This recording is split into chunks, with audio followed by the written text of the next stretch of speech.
Hola, mi nombre es Maritzaida.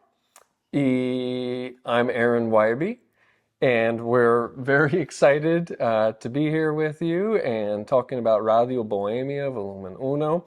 And what we're going to do today is talk about a really important part of that album, which is the contributions of Puerto Rican guitarist Tutti Umpieri. So I'll be talking a little bit about Tutti, and I think the best way to start talking about him is just to play a tune. So would you like to play a tune? Of course. And maybe Yo Era Una Flor? Okay. Sure.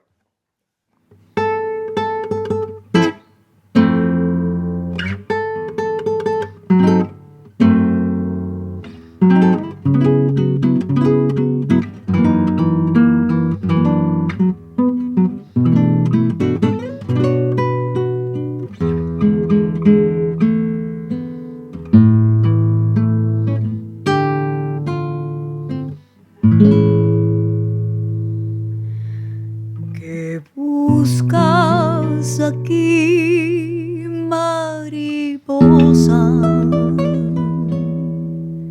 ¿Qué buscas tú?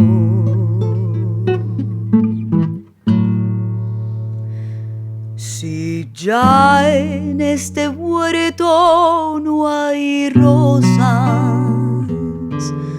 solo hay quietud.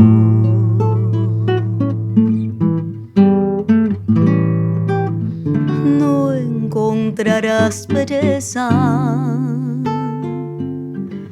Fíjate que todo aquí es maleza. Que quien te habla te lo voy a decir.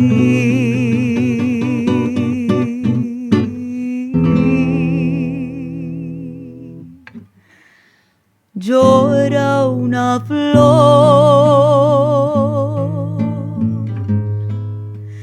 que en la maleza creció y le ofrecieron un efímero amor, un ruiseñor. Mi cáliz se llevó,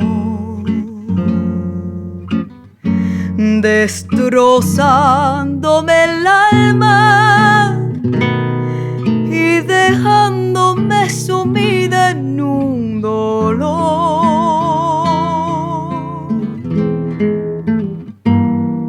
Yo era una flor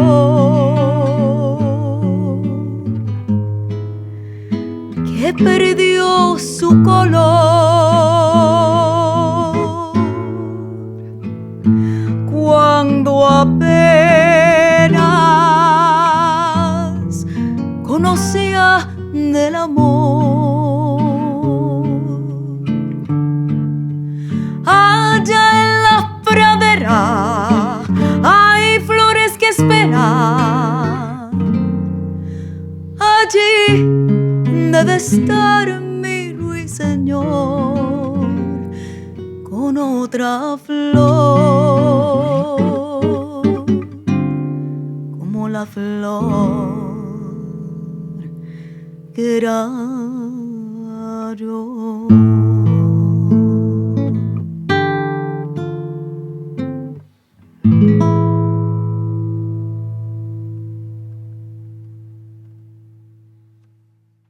What made Tutti Umpieri a unique musician? Yeah, so I didn't grow up on this music. I grew up obviously in the United States, and so it's been actually more recent in my life that I started listening to Tutti Umpieri. And when I first heard him, it's probably about 4 or 5 years ago now, I heard the songs Matiz de Amor and Alma Adentro. And on that original album with Sylvia Resash, and it's really wonderful what he plays there, but it really doesn't give you like a full snapshot of who he was as a guitar player. So it wasn't until you and I were driving in the car one day and you put on Hola Sirenas. And once I heard him play that and approach the solo on that, which is something like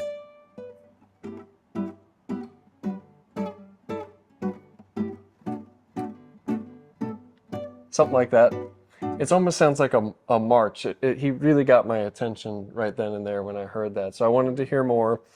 Ended up listening to the rest of the album, and to sort of get back to your question about what makes him unique is that you hear the underlying bolero groove to all of his music, but if you actually listen to what he's doing as a musician or as a guitar player, I think it's a lot more complex than what you might hear in typical bolero music. And over time, I learned more about him and his life and his background, primarily through Sharon, who knew him so well and performed with him. And what I learned was he, had a really strong background and, listened to a lot of different types of music. He listened to jazz music at the time, bossa nova, loved the different Brazilian styles. And that all makes sense. So when you listen to Tutti Un Piede, you hear that. So you hear kind of that richer jazz harmony, I guess that's maybe the best way to describe it, come out in his playing and apply that to this sort of bohemian style that I think he really was a pioneer of at that time. So I've never heard anybody play the guitar like him, and there have been others who have taken what he's done over the years. Miguelito Alcaide, right? He's taking what parts of what Tutti has done and taking it in a whole different direction. But I was just really fascinated by it. It was just somebody who took a bunch of different things and kind of combined it and put it into the style that he was trying to play. You have mentioned before that his style is completely unique from what the typical bolero sounds like, right? Just like very different composition and approach to the actual bolero. Yeah, and so of course, like there's more complex harmony going on. He's not afraid to use some of like what I would call jazzier chord voicings and things like that. Not that that doesn't exist in other areas of bolero music, but he had a pretty expansive use of it. But I think the other thing is like his sense of the bolero groove is actually a little different than what you might hear in like a trio romantico. So like, if you're listening to like Trio Los Panchos, you might, or a variation of that, kind of very straight bolero, which is wonderful and beautiful. But his approach was like a little bit different. Like maybe some of his upstrokes were a little bit shorter sounding. There's just something about it, and it's really hard to describe, but it's something that I definitely feel when I'm playing it, just because I've listened to his music so much. That's awesome. So what have you learned about how he plays guitar?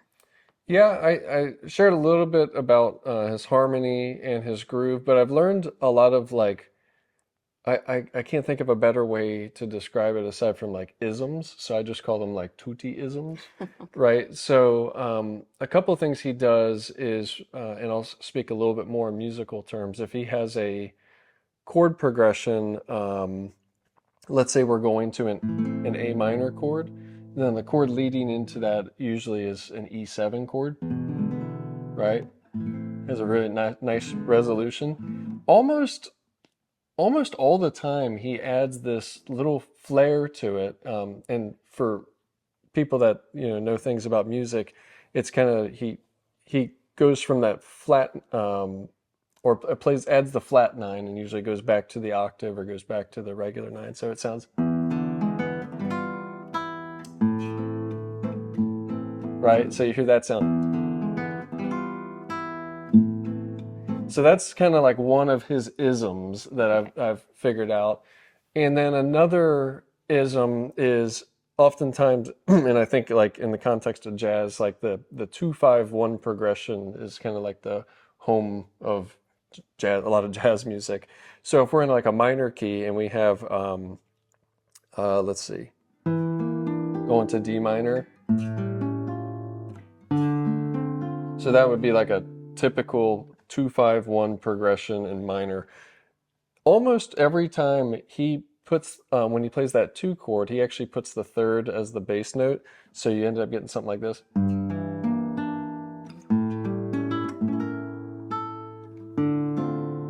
Right? So you have that kind of, that movement to it. So I can tell he's always thinking in terms of a composer, not so much as a guitar player. He was a wonderful composer as well. And so I hear that one a lot in his playing. And then the other thing I've learned is just listening to him over the course of his career, which there's comparatively to other artists, there's not a lot of recordings of Tutti Unpieri. There's, back then recording technology isn't what it is now, so it wasn't as easy just to do what we do, which is just walk in our basement and start recording. For them, it was a little bit more complicated, but there are recordings of him, I think, from the early 50s, maybe even the late 40s when he was playing with like a trio romantico. And at that time, he's playing guitar, but he's playing it more like a requinto, right? So he's playing a lot of single note lines on that. And then by the time you get to 1953, he did those 4 radio programs with Silvio Rexach over Christmas of 1953.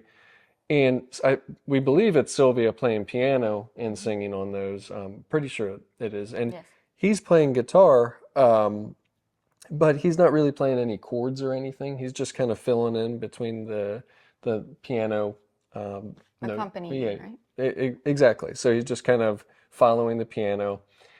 And once you get to 1958, that really famous album of Silvio Rexach, accompanied by Tutti Unpieri, he has taken this, like, at least in terms of his recording timeline, a very different approach. So at this point, he's playing solo guitar. There's no piano. It's just him.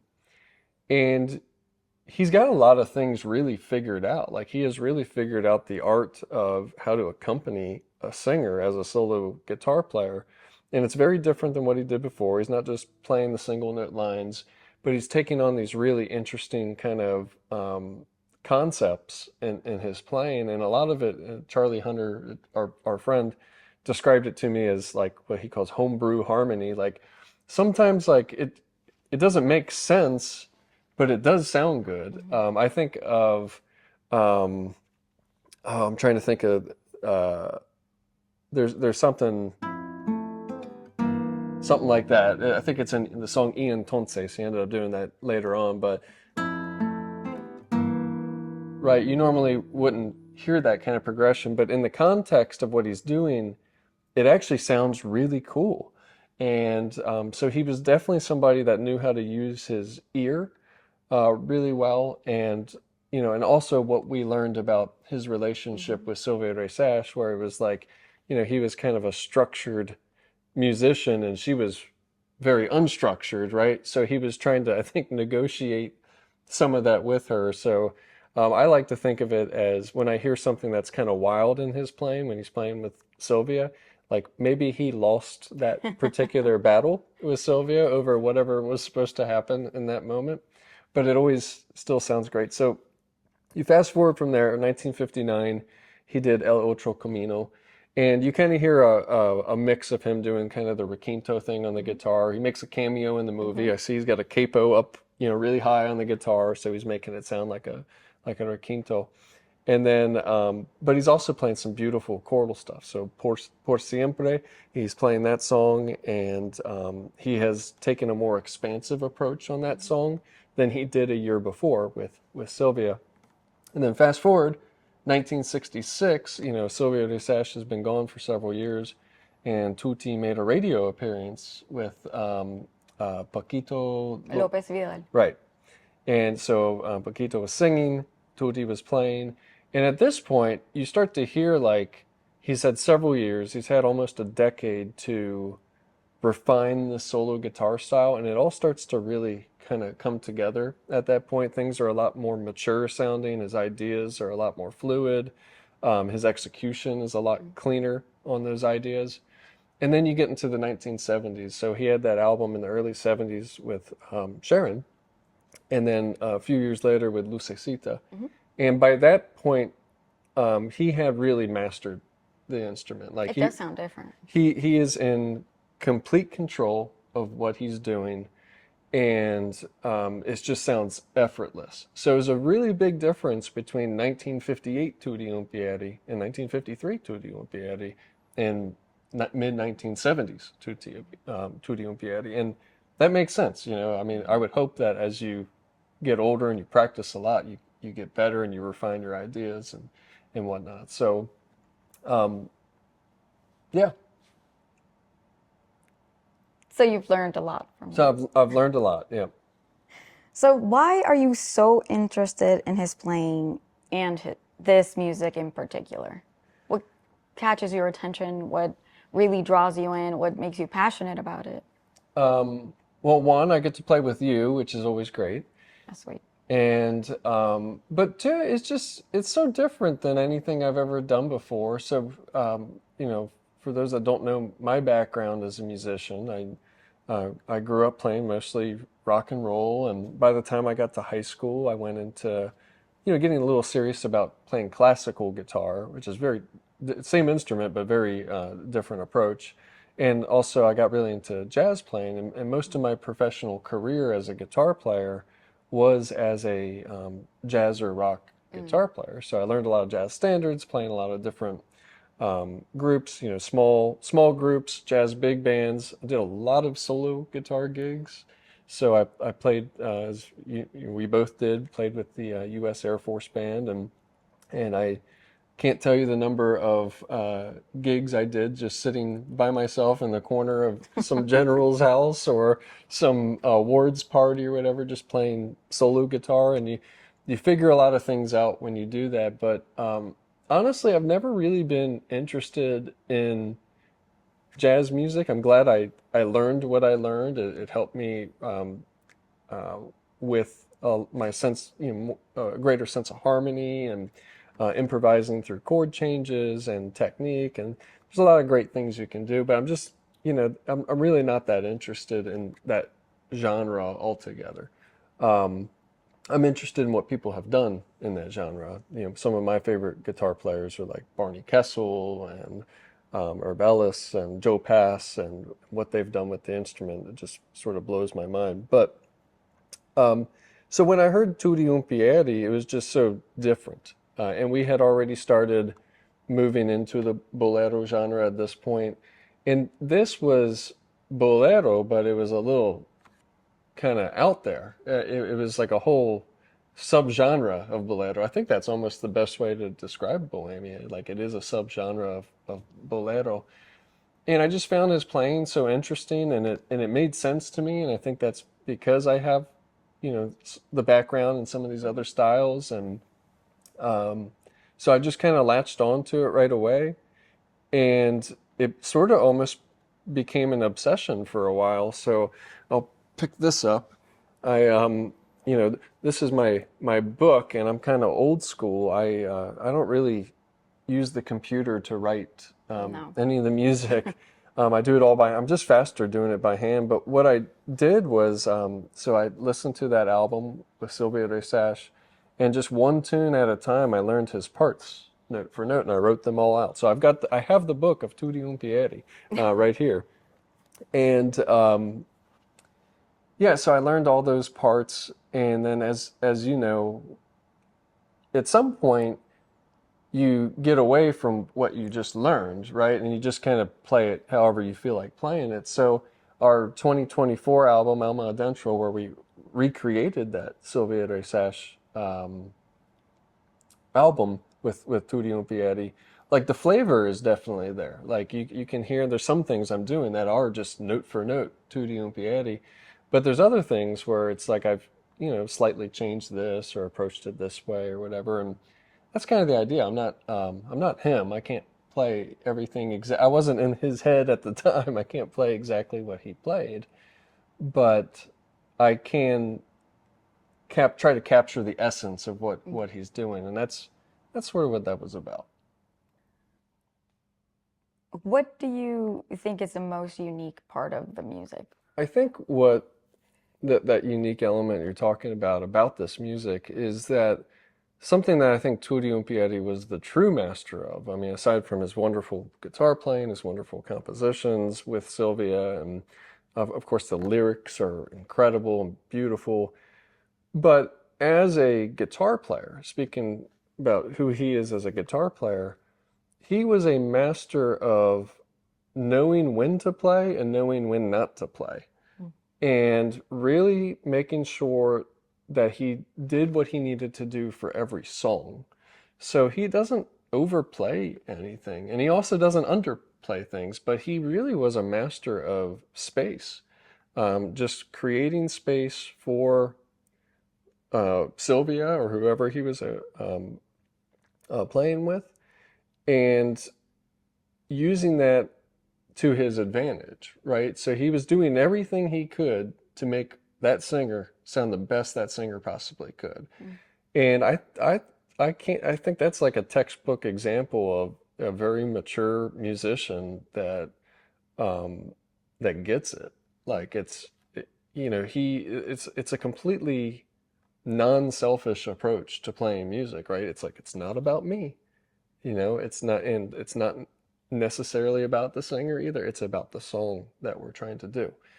And I think that's what makes it unique. I think both he and Sylvia knew that really well. And that's what made their partnership unique. And I think that translated well to what Sharon was doing. And I hope that's what translates well to what we're doing. I think that's the biggest takeaway I can offer in this music. So, what are you bringing that is new, right? You mentioned that you sometimes play note for note what Tutti brings in, but what is your contribution that it's new? Yeah, I mean, I think the honest answer is nothing. So, he already kind of laid out the roadmap for how this music is supposed to go. So I'm just trying to play it as well as I possibly can. And I do think that there are songs that we do that people will hear on Radio Bohemia that actually weren't recorded by Tutti or Sylvia, or they did record them, but it wasn't like in his signature solo guitar style. So I've had to compose in his style. So if that's only, I think that's probably like the new thing I'm bringing, which is like I'm imagining what he probably sounded like if he had recorded this in that particular solo style. And I think one of our tunes, Planetarium, there's no recording of him or Sylvia whatsoever. So I had to completely compose a part of like, what did this sound like? And that's, it's really helpful to have people like Sharon give us feedback. She was there, she was in that living room playing this music with them, so she knows what it sounds like. And but yeah, I think that's it. It's nothing new, and that's okay. Like it's okay. I don't need to do anything new. It was already perfect. That's wonderful. Anything else that you would like to share about Tutti and his impact on you, the music you do, or your approach to music, or